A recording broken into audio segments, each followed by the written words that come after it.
وقال النبي صلى الله عليه وسلم مثل المؤمنين في توادهم وتراحمهم وتعاطفهم مثل الجسد. میرے عزیز نوجوان بھائیوں اور بزرگوں، آج ہم اللہ کی توفیق سے یوم آزادی پاکستان کی نسبت سے یہاں جمع ہیں. ملک و ملت کی محبت یہ ایک بالکل شرعی اور فطری تقاضا ہے. اللہ رب العالمین نے ہر چیز کے اندر اس کے دار و دیار کی محبت فطرتاً رکھی ہے. جو بھی چیز خواہ وہ انسان ہو یا انسانوں کے علاوہ ہوں، جہاں بھی رہتے ہوں وہ اپنے مسکن سے محبت کرتے ہیں. ہمارے نبی محمد کریم صلی اللہ علیہ وسلم کو جس وقت مکہ سے مہاجر ہو کر نکلنا پڑا، امام ترمذی رحمہ اللہ نے اپنی سنن میں حدیث نقل کی. آپ صلی اللہ علیہ وسلم نے کعبہ کو مخاطب ہو کر کہا کہ مجھے تجھ سے بے پناہ محبت ہے، لیکن یہاں کے لوگ مجھے رہنے نہیں دیتے. اگر میرے ساتھ یہ مسئلہ نہ ہوتا ہے میں تجھے چھوڑ کے کبھی بھی نہ جاتا. پھر اللہ کے نبی صلی اللہ علیہ وسلم جب مہاجر ہو کر مدینہ کی طرف روانہ ہوئے تو اللہ رب العالمین سے دعا مانگی، اے میرے پروردگار، جس طرح مکہ کے ساتھ تو نے ہمارے اندر محبت ڈالی تھی تو ہمارے دلوں میں مدینہ کی محبت اس سے زیادہ ڈال دے. اور کئی حدیث میں یہ بات ہے کہ آپ صلی اللہ علیہ وسلم جب سفر سے واپس آتے مدینہ کی دیواریں نظر آتی، اپنی سواری کو تیز دوڑا دیتے، اور اس کا سبب یہ بیان کیا کہ لحب المدینہ، آپ کو مدینہ کے دار و دیار نظر آتے تو مدینہ کے کی محبت میں اپنی سواری تیز دوڑاتے.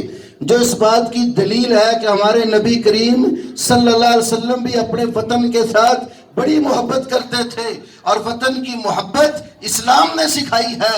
یہ دار و دیار کی محبت ایک شرعی اور فطری تقاضا ہے، اور یہ اللہ کا بہت بڑا احسان ہوا ہم پر کہ اللہ رب العالمین نے ہمیں ایک آزاد مملکت خداداد پاکستان کی صورت میں عطا کی.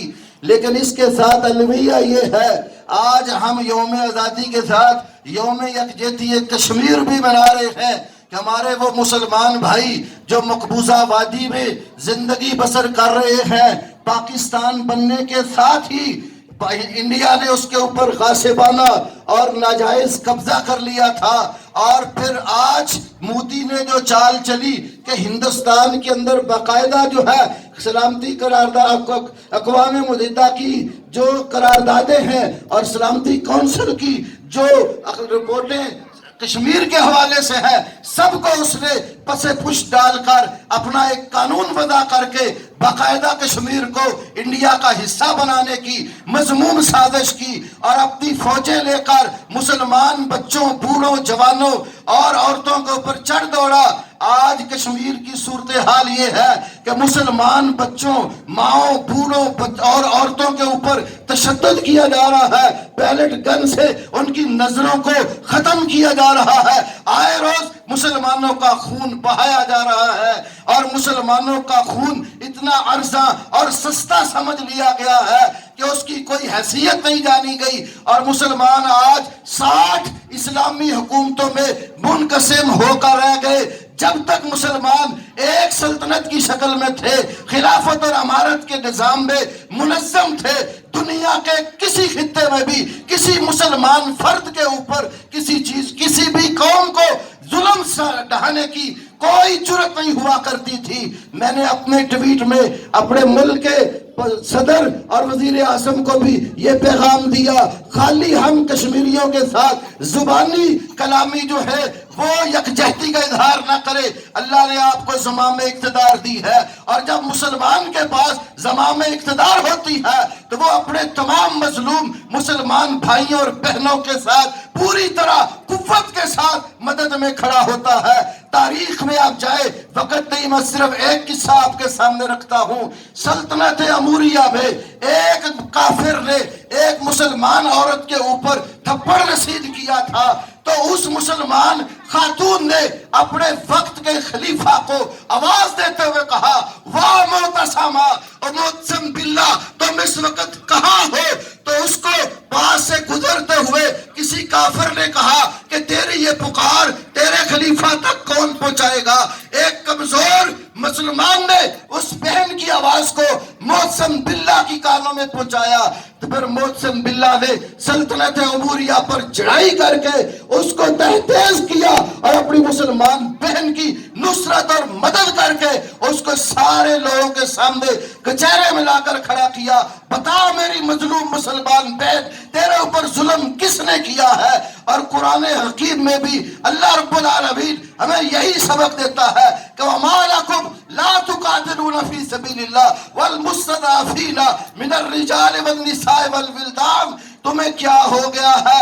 اللہ کی راہ میں نکل کر تم لڑتے کیوں نہیں ہے؟ جبکہ مسلمان کمزور مرد، عورتیں، بوڑھے، بچے تمہیں نصرت کے لیے بلا رہے ہیں. آج سب نے پڑھا ہوگا کہ سید علی گیلانی نے بھی اور اسی طرح دیگر ہماری مسلمان بہنوں نے بھی ہمیں یہ میسج دیا ہے کہ اگر آج ہم مر گئے سارے، کل قیامت والے دن اللہ کی عدالت میں تمہارا جواب کیا ہوگا؟ میرے بھائیوں، مسلمان جہاں بھی ہوں گے، جب اتفاق ہوگا، اتحاد ہوگا، یونٹی ہوگی تو اس وقت پوری دنیا پہ غالب ہوں گے. آخر آپ نے شاعر اسلام عبداللطیف بھائی کے نظم میں بھی آخری میسج یہ سنا ہے کہ جب مسلمان اکٹھے ہوں گے تو کشمیر آزاد ہوگا. آج ہمیں اتفاق کی، اتحاد کی بھی ضرورت ہے اور مظلوم کشمیری اپنے بھائیوں بہنوں کی نصرت کے لیے ہر میدان میں کام کرنے کی ضرورت ہے. اللہ رب العالمین سے میں دعا گو ہوں اللہ مجھے بھی توفیق عطا فرمائے، آپ سب کو بھی توفیق عطا فرمائے اور پاکستان میں بسنے والے تمام مسلمان بھائیوں کو اللہ ہمت دے کہ ہم ہر لمحے، ہر موقع پر اپنی جانوں، مالوں، افرادی قوت کے ساتھ کشمیری بھائیوں کی نصرت کے لیے کھڑے ہو جائے اور اس کو فلسطین کی طرح یہودیوں کے پنجے میں جیسے وہ چلا گیا ہندوؤں کے تسلط میں جانے سے مانے ہوں. اللہ ہمارا حامی و ناصر ہو. آخر دعوانا ان الحمدللہ رب العالمین.